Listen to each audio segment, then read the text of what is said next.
Oke ya, jadi sekarang mau saya jelaskan tentang transmitter. Ya boleh FM, boleh AM, yang tergantung modulasinya, tergantung tipe modulatornya. Nanti modulatornya mau tipe apa. Kalau tipe FM berarti frekuensinya yang digeser-geser. Kalau tipe AM berarti amplitudenya yang digeser-geser. Kamu sudah dapat di chartel. Ya, tergantung tipe modulatornya. Nah, tapi transmitter, saya mau ngomong secara umum transmitter. Transmitter itu apa sih? Transmitter itu adalah alat yang mau kita gunakan untuk memancarkan sinyal. Nah, jadi yang dipancarkan sinyal. Sinyal apa? Ya boleh sinyal suara, boleh data, ya, boleh gambar, boleh video, anything. Ya. Ya, tapi kalau biasanya kalau kita gunakan untuk frekuensi yang terlalu tinggi, bandwidth-nya biasanya nggak cukup, tidak mencukupi. Ya. Artinya pergeseran frekuensinya tidak mencukupi untuk menerjemahkan sinyal itu. Ya, sehingga biasanya digunakan untuk suara. Kalau suara kan kecil, paling 20 kHz bandwidth-nya. Jadi bisa ditransmisikan dengan baik. Ya. Nah, sekarang kalau kita lihat secara umum, apa sih transmitter itu? Transmitter pasti dalamnya cuma ada ini. Ada sinyal yang mau ditransmisikan, ya. Karena sinyal itu kecil, maka sinyal itu harus diamplifikasi, dibesarkan dulu. Ya, ya kamu udah belajar amplifiernya yang di LK kemarin itu. Ya, mau ada kelas A, kelas AB dan sebagainya, silakan aja pakai yang biasanya sih kelas A. Ya. Setelah itu masuk ke suatu perangkat yang namanya modulator. Nah, modulator ini apa? Modulator adalah sebuah rangkaian elektronik yang sifatnya adalah memodulasi atau mensaming atau mensuperposisi sinyalnya tadi itu. Disuperposisi dengan apa, Pak? Dengan osilator. Loh, apa itu osilator? Nah, osilator itu pembangkit frekuensi. Nah, berarti nanti pemancarmu dalam hal ini akan memancar sesuai dengan frekuensi osilatornya. Ya. Misalkan aja, osilatornya saya buat rangkaian itu akan memberikan frekuensi di 100 MHz. Ya, maka nanti sinyal, misalkan sinyal itu adalah suaramu, kalau pakai mic misalkan aja ya, maka sinyal suara itu akan digabung dengan 100 MHz tadi itu disuperposisi oleh modulatornya. Nah, hasil dari modulator itu berarti berupa sinyal kariernya dari osilator itu plus sinyalnya sendiri dari mic-nya tadi contohnya itu. Jadi ada dua sinyal yang keluar dari modulator itu gabungan. Ya. Bisa plus, bisa min. Yang kita ambil yang plusnya nanti ada teorinya. Yang diambil yang superposisi atasnya. Ya. Sehingga nanti setelah itu, setelah keluar dari modulator, baru nanti dimasukkan ke amplifier berikutnya. Berarti amplifier berikutnya itu adalah amplifier yang memperbesar sinyal RF. Karena yang keluar dari modulator pasti RF, karena osilatornya osilator RF. Misalkan 1 MHz tadi. Jadi amplifier yang kedua ini fungsinya untuk memperbesar RF-nya tadi itu. Untuk apa diperbesar? Supaya mampu untuk menggerakkan elektron yang ada pada antena. Ya. Kalau dia terlalu kecil, defleksi elektron yang ada di antena terlalu kecil. Sehingga nanti seperti kemarin kita belajar RF itu daya pancar itu. Daya pancarnya tidak bisa jauh. Ya. Patternnya menyebar dan kecil. Jadi bolanya kalau misalkan kamu pasang Omni ya jadi bola kecil gitu. Tidak bisa bola yang besar dengan kuat, tidak bisa, intensitasnya akan rendah. Nah, supaya tinggi butuh RF amplifier. Ya tergantung nanti 100 watt bahkan sampai 3000 watt RF amplifier itu.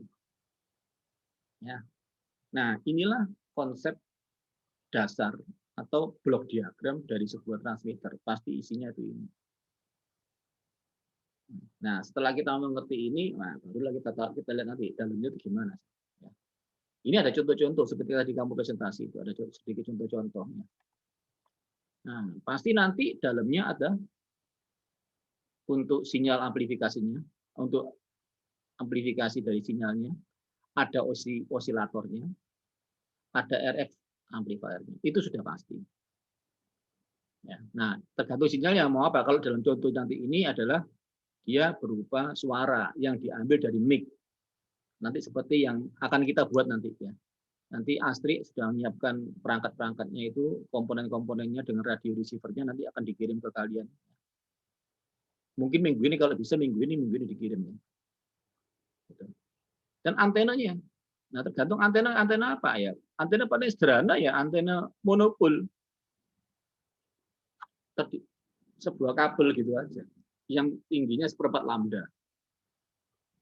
Nah, kamu bisa hitung nanti, kamu memancar di berapa? Di 1 MHz. 1 MHz berarti nanti panjang gelombangnya berapa? Berarti seperempat lambdanya berapa? Ya, cuma kamu potong antena sebesar itu aja, itu sudah menjadi antena untuk seperempat lambda. Antena monopol. Ya. Kalau pakai dipol, ya silakan pakai dipol. Hitungan. Berarti seperempat, setengah lambda itu dipol. Panjang totalnya itu. Jadi plus ada kabelnya, di daerah min ada kabelnya. Jadi dipol dia nanti. Ya, nanti kita bahas di belakang aja. Yang paling gampang monopol. Gitu. Ya, itu. Nah, ini contoh-contoh rangkaiannya. Ya, ini ada rangkaian tadi itu. Ini adalah sinyalnya berupa suara. Ini amplifier untuk sinyalnya. Jadi dari sini ini sinus, di sini keluar sinus Mas ya.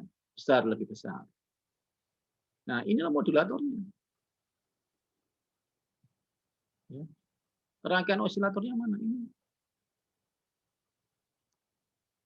Ya, ini rangkaian osilatornya. RF amplifiernya mana? Ini. Ini RF amplifiernya. Jadi ada 3 transistornya, 3 tingkat. Contoh yang lain, ini. Ini cuma 2 transistor aja. Berarti nanti ini adalah amplifier untuk sinyalnya. Berarti yang ini mana, Pak? Ini apa ini?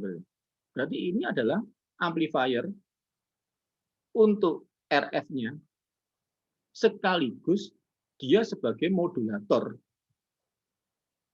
Jadi satu di rangkaian yang ini. Osilatornya mana? Ini osilatornya. Gabungan antara C dan L-nya. Kalau di orang audio biasanya orang RF biasanya ngomong ini tank osilator. Tangki, osilator tangki. Jadi isi discharge, charge, discharge, discharge. Nah, itu seperti orang di tangki air tuh. Nah, prinsipnya seperti itu. Ya, ini namanya LC osilator. Nanti setelah ini saya jelaskan sedikit tentang LC osilator. Nah, osilatornya macam-macam. Yang ini contohnya pakai LC. Rangkaian ada induktor, ada kapasitor, gabung. Menggunakan konsep resonansi kemarin yang sudah kita belajar. Ada lagi nanti rangkaian osilator ini menggunakan kristal. Kristal itu kan berarti device atau alat ya yang membangkitkan frekuensi. Nah, biasanya kristalnya ada tulisannya 8 MHz, 12 MHz, 10 MHz. Ya tergantung nanti kristalnya berapa. Kalau kristalnya tertulis 8 MHz, berarti kalau di antara 2 kaki sinyal kamu beri potensial, maka dia akan bergetar atau akan mengeluarkan sinyal frekuensi sebesar 8 MHz itu. Nah, tapi kalau butuhnya 100 gimana, Pak? Saya punya cuma kristal 8 MHz, butuhnya 100 MHz. Ya, nanti akan kamu kalikan. Jadi ada dimasukkan ke rangkaian pengali nanti kristalnya. Jadi supaya jadi 100, saya mau mancar di 100 berarti harus dikalikan. Kalikan berapa ya? Kira-kira kalau 8 kali 12 lah. 8 kali 12 itu kan berarti nanti faktor pengalinya 12. Ya, boleh 4 kali 4 kali 4 kali 3 stage, ya enggak apa-apa. Kalau bisa langsung sekali 12 ya sekali 12. Tergantung rangkaiannya. Pokoknya nanti akhirnya menjadi osilator itu akan keluar di 100 MHz atau di sekitar 100 itu. Nah, nanti baru dimodulasi. Jadi frekuensi hasil dari osilator di sini akan bergabung dengan yang datang dari bus ini. Ini kan dari masuk dari kolektornya, yang gabung dari busnya adalah sinyalnya. Ya. Output di sini nanti akan dipancarkan ke antena. Ya, nah, ini FM. Dia bekerja berdasarkan depletion region dari transistor ini digeser-geser gitu. Ya. Dia menggunakan C di sini. Nanti bisa kita simulasi di multisim nanti. Ya. Semoga multisimnya mampu. Tapi kalau frekuensi rendah sih mampu. Kalau frekuensi tinggi belum tentu mampu. Ya. Tidak apa-apa untuk lihat konsepnya aja. Ya. Ini transmitter. Ya. Jadi cara kerjanya seperti yang saya jelaskan tadi. Untuk rangkaian tadi itu osilatornya mau di 100 MHz, mikrofonnya itu akan mengambil sinyal, terus kemudian dibesarkan oleh transistor Q1 atau TR1 tadi itu. Ya. Outputnya akan dimasukkan ke modulator ini. Modulator ini juga berfungsi sebagai RF amplifier. Seperti yang tadi ini. Nah, berarti ini, rangkaian ini sama rangkaian ini. Untuk kasus yang kedua tadi itu, ini jadi satu. Nah, jadi kalau ini sendiri-sendiri, ini adalah modulatornya, ini RF amplifier. Ya. Nah, itu. Ya. Nah, ini output dari kolektor dimasukkan ke dalam bersama-sama dengan basisnya akan memodulasi. Jadi rangkaian Q2-nya atau transistor Q2-nya, P2-nya akan berfungsi sebagai rangkaian modulator menggunakan konsep tank circuit. Ya. Jadi FM ini, kalau FM bekerjanya berdasarkan junction kapasitas dari transistornya antara C dan E-nya itu. Antara C dan E itu junctionnya diperbesar, nah, sehingga frekuensinya akan bergeser-geser. Oke. Nah, sekarang ini cuma ngomong mic-nya aja. Mic-nya apa? Pakai mikrofon ya, elektret. Jadi kondenser mic. Tahu ya kondenser mic yang bentuknya seperti kancing gitu. Ya, kecil. Nah, ini pakai itu aja.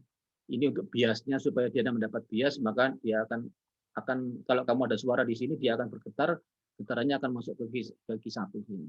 Ya, akan diamplifikasi oleh dia. Ya, ini kamu udah belajar berapa amplifikasi di sini kamu bisa hitung gitu ya. Nah, itu tentang kondenser mic-nya. Cara kerjanya seperti itu. Terus kemudian, nah ini kondenser mic-nya. Ya. Ini cuma dia anu aja disimulasi, dilihat tegangan di sini berapa, tegangan di sini berapa, berarti di sini ada amplifikasi. Nanti bisa kamu simulasi di multisim juga, rangkaian yang sama, ya. Tapi gunakan yang 2 transistor aja supaya lebih gampang, ya. Gunakan yang tadi yang model ini aja yang kita simulasi nanti. Nah, setelah simulasi jalan, nanti komponennya datang di rumahmu, kita praktekkan. Ya, kita praktekkan, kita rangkai dalam project board. Nah, nanti harusnya bisa kamu tangkap menggunakan radio yang nanti akan kita kirim itu. Jadi radio yang saya kirim itu nanti bisa FM, bisa AM, bisa shortwave. Shortwave itu untuk frekuensi-frekuensi yang agak rendah. Jadi frekuensi RF yang agak rendah. Jadi misalkan 7 MHz, 3,5 MHz gitu. Sampai 24 MHz dia bisa. Ya. Jadi artinya range-nya lumayan tinggi. Nanti kalau kita main di sini ya berarti di FM. Ini kan FM komersial 100 MHz. Tapi kan nggak ganggu karena kan kecil sekali. Watt-nya kecil sekali, jadi nggak masalah. Ya. Tuh. Ya. Nah, ini asalnya sinyalnya masih kecil. Sebelum diamplifikasi, nanti kalau setelah diamplifikasi setelah di sini nanti outputnya bagaimana itu bisa kita lihat. Ya. Kita lihat di multisim. Ya, sampai nanti akhirnya keluar di sini berapa. Di titik ini akhirnya keluar berapa. Ya. Oke, saya rasa ini tidak perlu dulu. Ya. Ini adalah DC apa? DC analisisnya. Nanti kita bisa lihat aja nanti kita coba sendiri sehingga kita bisa hitung nanti punya kita itu mancar di frekuensi berapa, berapakah power output yang dihasilkan, berapakah power input yang dibutuhkan, sehingga efisiensinya berapa. Nanti kita bisa hitung. Oh ternyata power biasanya transmitter saya itu efisiensinya cuma 40% atau cuma 30%, cuma 20%, ya enggak apa-apa. Minim kita bisa tahu lah. Jadi bagaimana sih menghitung power outputnya nanti ya. Nah, oke, saya rasa itu dulu. Nanti setelah ini kita bahas yang osilator. Apa sih rangkaian osilator? Ya. Sekarang kita tanya jawab dulu. Dari tadi kamu presentasi, kemudian saya jelaskan. Nanti kita sekarang tanya jawab. Oke? Ya, terima kasih.